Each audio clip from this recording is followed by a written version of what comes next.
Okay, in today's lesson we're going to talk about while loops. Okay, so last week we were talking about for loops, and we talked about the fact that we use a for loop when we want our program to do the same piece of code over and over again.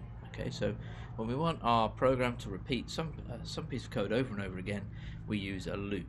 Okay, now the thing about a for loop was that when we created a for loop, we had to specify how many times we wanted that code to loop.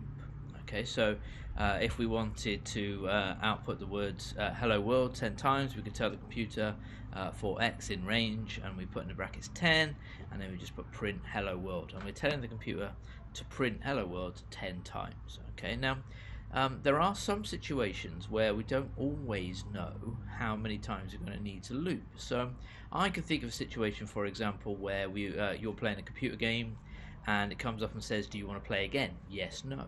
Okay, so if you think about that as a programmer, I'm going to have to repeat that code. I'm going to want to repeat the code over and over and over again, so that every time they press yes, it does the same code.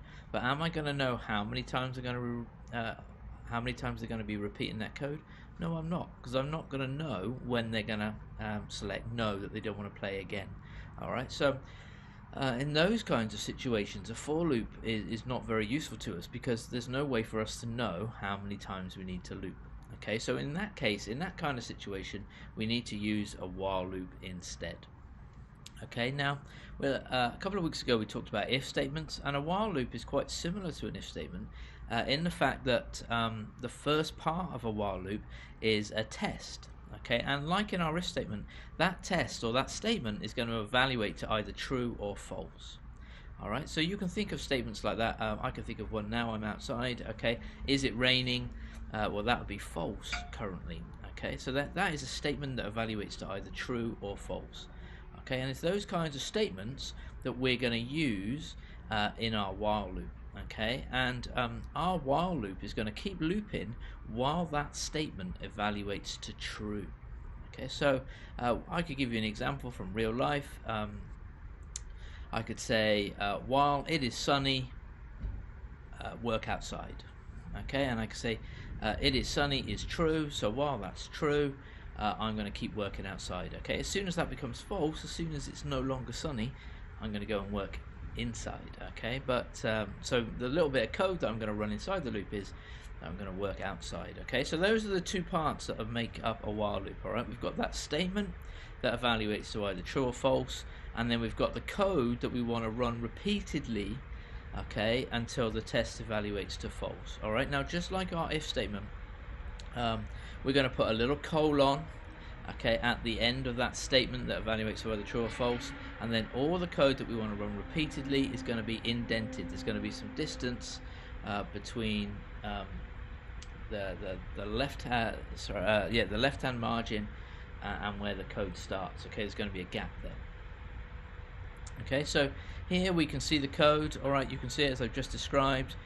We've got a variable here you can see called a, okay, which I've initialized to 1.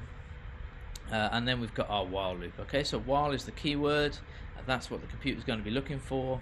Okay, and then we've got our statement here. So basically this is saying while a is less than 10. Okay, so while a is less than 10, do this piece of code here. Okay, so a is less than 10. If that equals true, we are going to execute these two lines of code. Alright, so if we think about this at the moment, you can see that a is 1, so that is definitely less than 10. So these two lines of code are going to run. Okay, now there's a couple of things I want you to think about in this situation. What would happen if I had a equals 11 up here? Okay, if a equals 11, what would happen? Alright, take a minute, pause the video, and think about what would happen. Okay, well now you've unpaused. Okay, maybe you thought about the fact that if a equals 11, well then if we come down here, a is not less than 10, so that means it will never come into this loop. So it will never execute these two lines of code here if this was initialized to 11 rather than 1. Okay, so that's something interesting to think about, that although we've got this loop here, there's a chance that it might not execute even once. Okay, the other thing I want you to think about is what would happen if I missed this line out. So this line at the bottom here says a equals a plus 1.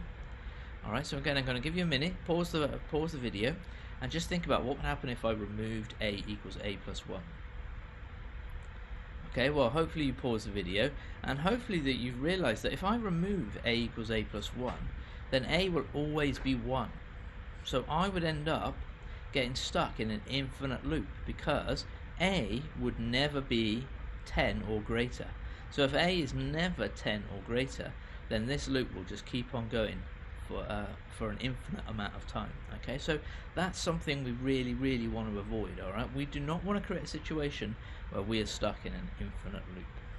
Okay, so here's a little video just showing you me writing the code. So there's my variable. I've called it a. You can call it anything you want. I've initialized it to 1. Okay, and then we're going to just input our while loop. So we've got while a is less than 10.